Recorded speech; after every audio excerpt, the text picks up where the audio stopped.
आज हम बात कर रहे हैं ईरान और इजराइल की। दो ऐसे देश जो आज एक दूसरे के खून के प्यासे हैं। लेकिन क्या आप जानते हैं कि कभी इन दोनों देशों में गहरी दोस्ती हुआ करती थी? लेकिन इस कहानी की असली शुरुआत साल 1978 से होती है। 1978 से पहले ईरान में शाह का शासन था और ईरान इजराइल को मान्यता देने वाले कुछ गिने चुने मुस्लिम देशों में से एक था।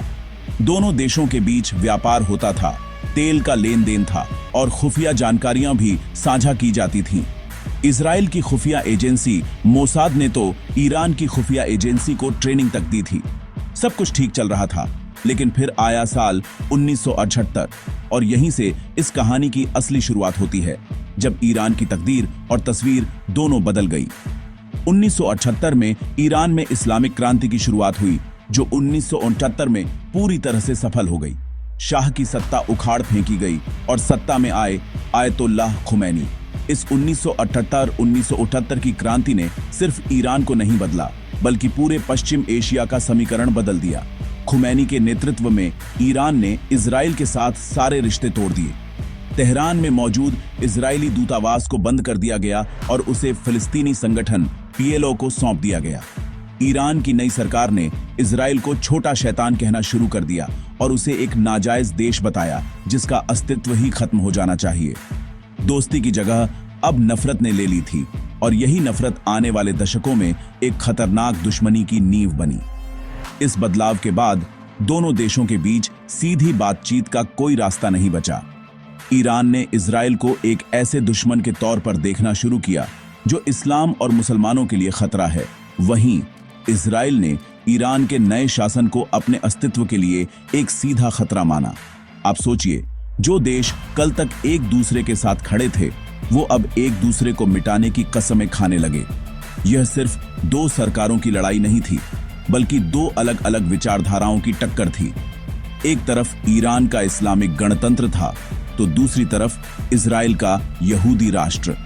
यहीं से वो दुश्मनी शुरू हुई जो आज एक खुली जंग का रूप ले चुकी है। इस दुश्मनी की आग में घी डालने का काम किया क्षेत्रीय राजनीति ने। ईरान अपनी ताकत बढ़ाना चाहता था और इजराइल को घेरना चाहता था। इसके लिए उसने लेबनान, सीरिया और फिलिस्तीन में ऐसे गुटों को समर्थन देना शुरू किया जो इजराइल के खिलाफ लड़ रहे थे। इजराइल भी चुप नहीं बैठा, उसने भी ईरान को कमजोर करने के लिए हर मुमकिन कोशिश की।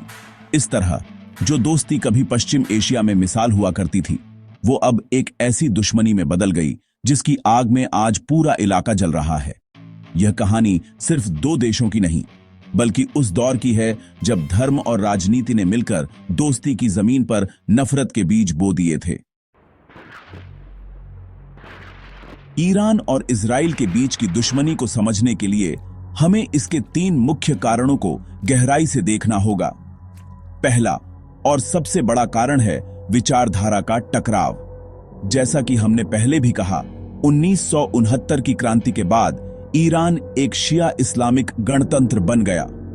उसके नेताओं का मानना है कि इस्राइल ने फिलिस्तीनियों की जमीन पर अवैध कब्जा किया है और उसे दुनिया के नक्शे से मिटा देना चाहिए। यह सिर्फ एक राजनीतिक बयान नहीं है, बल्कि उनकी विदेश नीति का एक अहम हिस्सा है। दूसरी तरफ इजराइल खुद को यहूदी लोगों का देश मानता है और ईरान के इस रवैये को अपने अस्तित्व के लिए सबसे बड़ा खतरा समझता है। यह सिर्फ जमीन की लड़ाई नहीं, बल्कि पहचान और वजूद की लड़ाई है।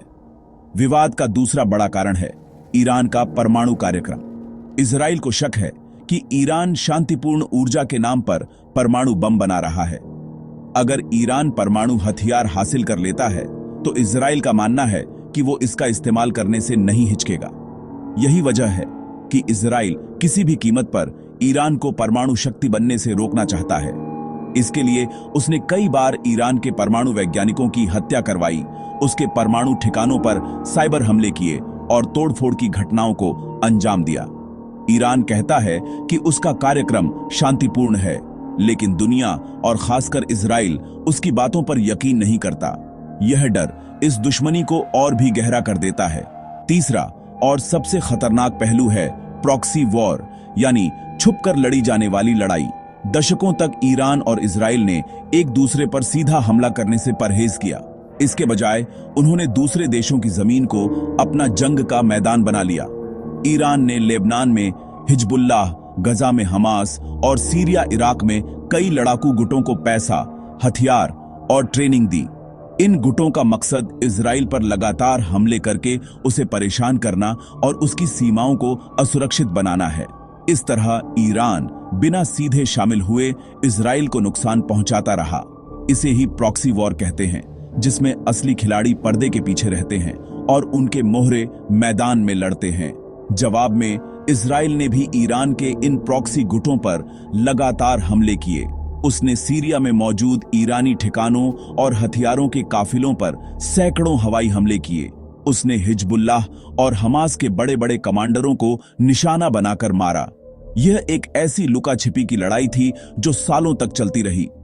दोनों देश एक दूसरे को चोट पहुंचाते रहे, लेकिन कभी सीधे तौर पर एक दूसरे का नाम नहीं लेते थे। यह एक अघोषित युद्ध था जिसके नियम दोनों पक्षों को पता थे।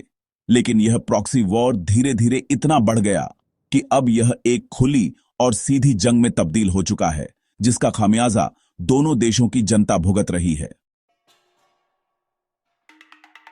सालों तक पर्दे के पीछे से चल रही यह लड़ाई 2023 के बाद अचानक से एक खुली जंग में बदल गई। इसकी चिंगारी भड़की अक्टूबर 2023 में, जब गजा से हमास ने इजराइल पर एक बड़ा हमला किया।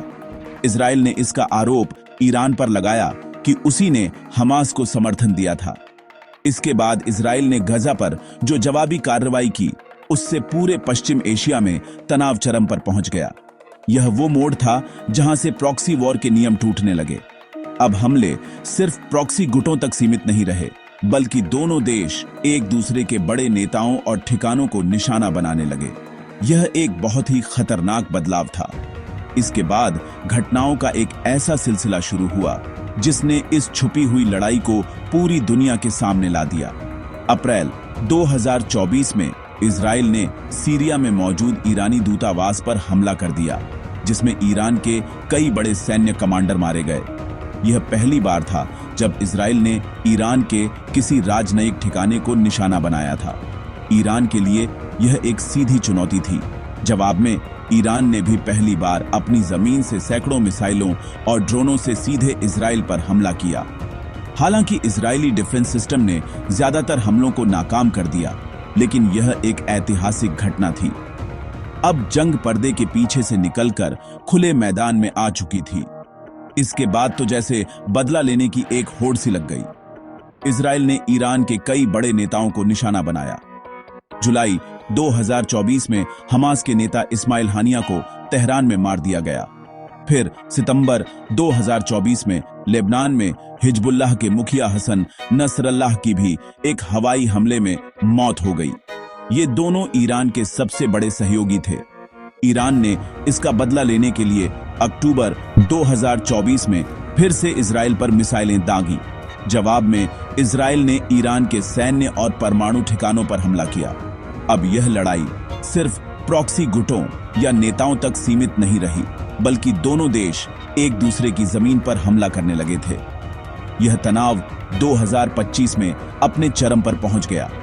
जून 2025 में इजराइल ने ईरान पर एक बहुत बड़ा सैन्य हमला किया। इस हमले का मुख्य निशाना ईरान के परमाणु ठिकाने थे। तेहरान जैसे बड़े शहरों में धमाके हुए और ईरान के कई वरिष्ठ नेता मारे गए। ईरान ने भी पलटवार करते हुए सैकड़ों बैलिस्टिक मिसाइलें तेल अवीव जैसे इजरायली शहरों पर दागी, जिससे भारी संपत्ति का नुकसान हुआ। इस लड़ाई में अमेरिका भी कूद पड़ा जब ईरान ने कतर में अमेरिकी बेस पर हमला कर दिया।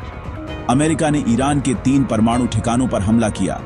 दशकों की छुपी हुई दुश्मनी अब एक पूर्ण युद्ध में बदल चुकी थी, जिसने पूरी दुनिया को चिंता में डाल दिया। हफ्तों तक चली सीधी लड़ाई के बाद अमेरिका के दखल से ईरान और इजराइल के बीच एक संघर्ष विराम तो हो गया है, लेकिन इसे शांति कहना जल्दबाजी होगी। जमीन पर हालात बेहद तनावपूर्ण हैं। यह एक ऐसी शांति है जो किसी भी पल टूट सकती है। दोनों देशों को इस जंग में भारी नुकसान उठाना पड़ा है। ईरानी मीडिया के मुताबिक इजरायली हमलों में 220 से ज्यादा ईरानी नागरिक और सैनिक मारे गए और 1000 से ज्यादा घायल हुए। ईरान के परमाणु कार्यक्रम को भी बड़ा झटका लगा है।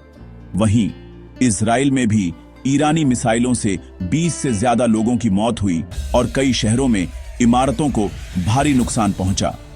इस लड़ाई का असर सिर्फ ईरान और इजराइल तक सीमित नहीं रहा, पूरे क्षेत्र की राजनीति पर इसका गहरा प्रभाव पड़ा है। पाकिस्तान, जिसकी एक लंबी सीमा ईरान से लगती है, इस लड़ाई को लेकर बेहद चिंतित है।